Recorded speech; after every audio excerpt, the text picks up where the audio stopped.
একটা চেঞ্জিং আনতে হবে। তো এই মকআপটা নিলাম। আচ্ছা এটা ইমেজ, সরি পিএসডি ফাইল না, এটা হচ্ছে 2 নাম্বার 3 4।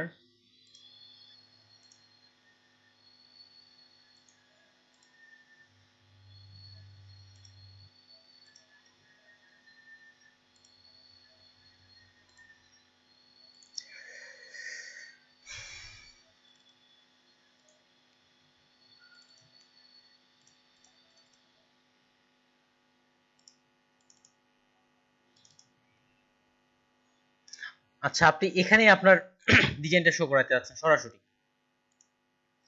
মকআপের মধ্যে যেমন আসলাম, এখানে যখন আসতেছি এখানে আপনার সব লেয়ারগুলো শো করাবে।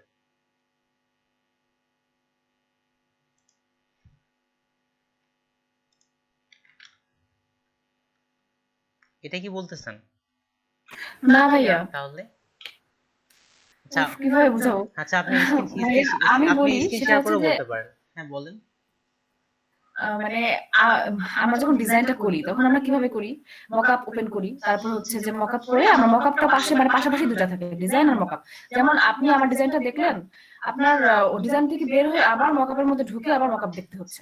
তো আমি ওইটা বলতেছিলাম, আমি বলতেছি হচ্ছে যে মকআপ আর ডিজাইন একসাথে থাকতে পাশাপাশি এরকম ভাবে সেভ করা যায় কিনা, কোনো অপশন আছে কিনা।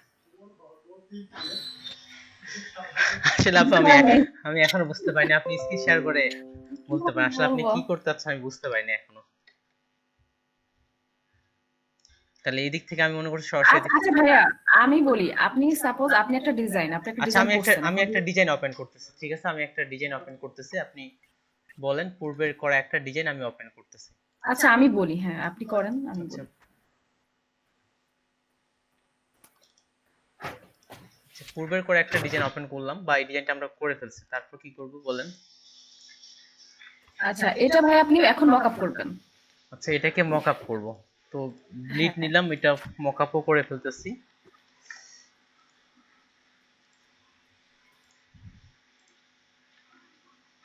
আচ্ছা হ্যাঁ মকআপ করলাম। হ্যাঁ, এখন এটাকে আপনি সেভ করবেন অবশ্যই। সেভ করেন, সেভ করে এখান সেভ থেকে বের করলাম। হয়ে যান। মকআপটা আমি সেভ করব, এখন যদি সেভটা আমাকে পিএসডি ফাইলে সেভ করব না জেপিজি তে সেভ করব বলেন।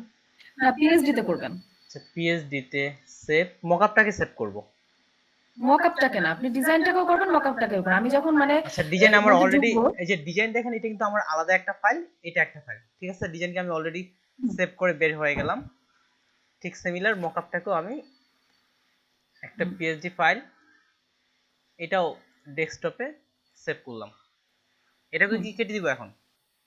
হ্যাঁ এখন এখন পুরো ফটোশপটাই কেটে দিবেন, দেন আপনি যেখানে সেভ করছেন ওখান থেকে আবার ঢুকবেন। এখন যেখানে দুইটাকে আচ্ছা একসাথে শো করাবে না, আচ্ছা ওইটা আমি বলতেছি। দুটা কি পুরো ফটোশপ কেটে দিলাম আমি।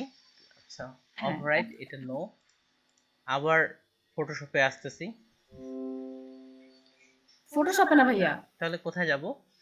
আপনি যেখানে সেভ করছেন ওখানে যান। আচ্ছা আমি সেভ করছি ওখানে ডেস্কটপে। করেন। হ্যাঁ ওখানে যান। আচ্ছা মানে মকআপ আর পিএইচডি ফাইল দুইটার কি একসাথে এই যে এটা হচ্ছে ওপেন সেভ হবে? করছে, এটা হচ্ছে আমার মকআপটা, আর পিএসডি ফাইলটা অন্য একটা ফোল্ডারে আছে, ও মেইন আচ্ছা, ফাইলটা। তার মানে ভাইয়া দুইটা আলাদা আলাদা করে আপনার ওপেন করতে হবে, হ্যাঁ একসাথে হবে অবশ্যই না। অবশ্যই দুটো আলাদা আলাদা, মকআপের ফাইল আপনার আলাদা আর হচ্ছে ইমেজের যে মেইন ফাইল সেই ফাইলটা আলাদা। মানে মকআপটা আলাদা করে ফটোশপ ওপেন করে দেখতে হবে, হ্যাঁ কোনো আলাদা। অপশন নাই। আপনি একসঙ্গে অপশন নাই বলতে কি, এখন দেখেন যারা মকআপটা হচ্ছে জাস্ট শুধু প্রেজেন্টেশন, যখন প্রিন্ট করবে বা এগুলোর জন্য কিন্তু আপনার কোনো মকআপের কোনো প্রয়োজন নেই। মকআপটা হচ্ছে বাস্তবে এইভাবে যদি আমি এটা টেবিলে রাখি, এটা দেখতে কেমন হতে পারে, পাশে যদি একটা কলম রাখা হয়, একটা শ্যাডো পড়লে কেমন দেখতে হতে পারে, এতটুকুই শুধু একটা উদাহরণ। তাছাড়া প্রিন্টের জন্য এদিকেটার জন্য কোনো কিছু নেই। যখন মেইন ডিজাইনটা আপনার প্রিন্ট করা হবে সেটার ক্ষেত্রে আপনাকে এখান থেকে কোনটা হয়, আচ্ছা সেখান থেকে আপনাকে তাহলে মেইন ডিজাইনটা লাগবে। মকআপটা শুধু জাস্ট মাত্র আমাদের প্রেজেন্টেশন, যে কিভাবে বসানো, এটার জন্য আপনার আলাদা আলাদা করেই ফাইলগুলো থাকবে। জি ভাইয়া, ঠিক আছে, আমি এটাই জানার ছিল আর কি, কোনো অপশন আছে কিনা একসাথে দেখার। একসাথে দেখার বলতে অপশন থাকার বলতে এখনো মানে ক্লিয়ার হননি হয় সম্ভবত, অপশন বলতে না আলাদা। আমি বুঝতে পারছি, আচ্ছা এটা ঠিক আসলে আছে আলাদা করে হবে, মানে পিএইচডি তে আমার আলাদা করে সেভ করতে হবে, আর আলাদা ওকে। করে ঢুকে ঢুকে দেখতে হবে আর কি, সেটা বললাম। আমি এটা জানতাম না। ঠিক আছে ভাই, থ্যাংক ইউ। আচ্ছা পরেরটাতে আসি। আচ্ছা, এই ফ্লেয়ারের ক্ষেত্রে তাহলে এটা কিসের জন্য মূলত তৈরি করা হয়েছে এই ফ্লেয়ারটা?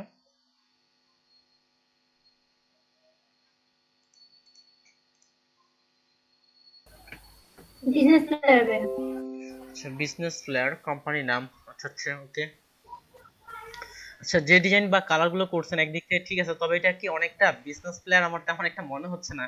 এটা একটা আর কি মেকআপ এই ধরনের, এগুলা হ্যাঁ বিউটি জাতীয় এই ফ্লেয়ার গুলোর মতো মনে হচ্ছে আর কি।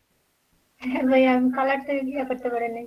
আচ্ছা, কালারটা আপনার দেখতে সুন্দর আছে, কালার দেখতে সুন্দর আছে, কিন্তু বিজনেসের জন্য আসলে পিঙ্ক কালারটা হয় না। সাধারণত স্পা জাতীয় বা কোনো বিউটিশিয়ানের ফ্লেয়ারের দিক থেকে এই কালারটা ব্যবহার করা যেতে পারে, সেদিক থেকে হয়তো ভালো আছে।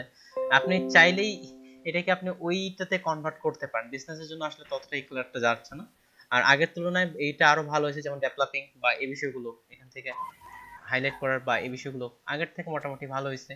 তবে এটাও মনে হয় গ্যাপগুলো কিছু আরো একটু গ্যাপ রাখলে ভালো হতো। এখানে জিরো কি আছে, এখান থেকে আরেকটু গ্যাপ রাখলে মনে হয় ভালো হতো। তারপরে রেগুলার কি চলবে? আচ্ছা, রেগুলার চলবে, কিন্তু এখানে দেখেন বোল্ড করা আছে, এই জন্য বাস্তবে কিন্তু রেগুলার নাই। আপনি এখানে রেগুলার সিলেক্ট করছেন, কিন্তু আবার ফটোশপ থেকে এখানে বোল্ড করা হয়েছে, এই জন্য এটাকে রেগুলার মনে হচ্ছে না। এই যে এটাকে ধরলাম, দেখেন এই যে এখানে বোল্ড অন করা আছে, এই জন্য এখানে রেগুলার করা হয়েছে, কিন্তু আবার ফটোশপ থেকে এটাকে বোল্ড করা হয়েছে। এখান থেকে রেগুলার আর এখান থেকে বোল্ড থাকবে না, এই যে দুটো টেক্সটের মধ্যে একটা পার্থক্য আসছে, এগুলো আরেকটু গ্যাপ রাখলে ভালো হতো। আর ডিজাইন আপনার মোটামুটি ভালো আছে, তবে বিজনেস ফ্লায়ার যদি হয়, বিজনেস ফ্লায়ারের জন্য এই কালারটা ততটা পারফেক্ট না। আর শেপ বা নিচের দিকে ড্রপ শট নিয়ে করা, এগুলো যথেষ্ট ভালো হয়েছে। এটা অ্যাপ্রুভ হওয়ার মতোই ফ্লেয়ার, তবে টপিকটা চেঞ্জ করতে পারেন বা কালারটা একটু আপনি অন্য একটু করতে পারেন, কিংবা এটাও রাখতে পারেন। আই থিঙ্ক এটা অ্যাপ্রুভ করতে পারে মার্কেট প্লেসে। তাহলে ফাইলটা আপনি লেয়ার যেভাবে সাজাতে বলছেন সবকিছু রেডি করে রাখেন। আর আগামীকাল মার্কেট প্লেসে কিভাবে সম্পূর্ণ একটা ওই মার্কেট প্লেসে ফাইল সাবমিট করার জন্য রেডি করব, তখন ওইটাতে এটা বলে দিয়ে দিব। ওকে, থ্যাংক ইউ, যথেষ্ট ভালো করছেন, তবে কালারটাও ভালো হয়েছে, তবে টপিক অনুযায়ী কালারটা অতটা হয়নি। সিম্পল বলো, মানে এটা বিজনেস কার্ড রাখবো না। বিজনেস কার্ড রাখবেন না বলতে? মানে বিজনেস কার্ড যে এই ডিজাইনটা বিজনেস কার্ডের সাথে আচ্ছা যাবে না নাকি? আচ্ছা, যাবে না বললে কি যাবে, আপনি চাইলে এখানে এই ডিজাইনটাতে আপনি শুধুমাত্র কালারটা একটু চেঞ্জ করে নিতে পারেন, এটা একটা।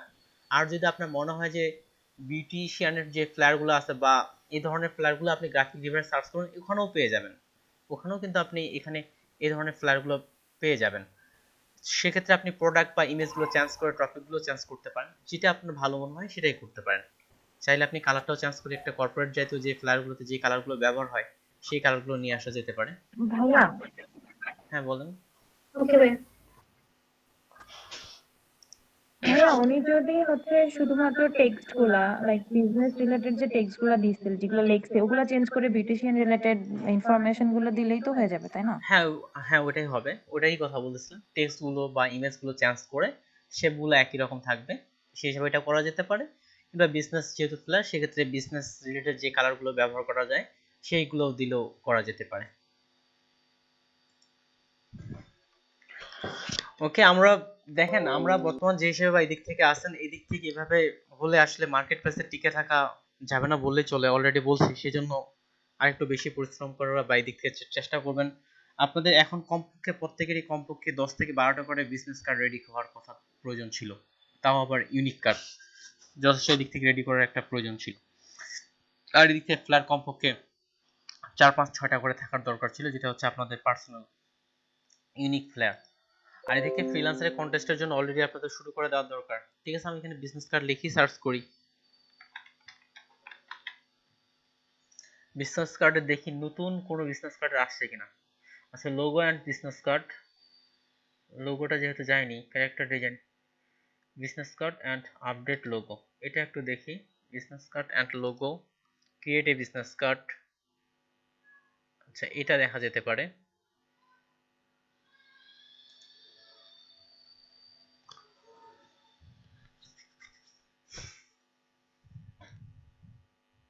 কন্টেস্টটা ট্রাই করতে পারেন, এটা একটু প্রত্যেকে কন্টেস্টটা ওপেন করে দেখেন যে কোনো বুঝতে অসুবিধা হচ্ছে কিনা।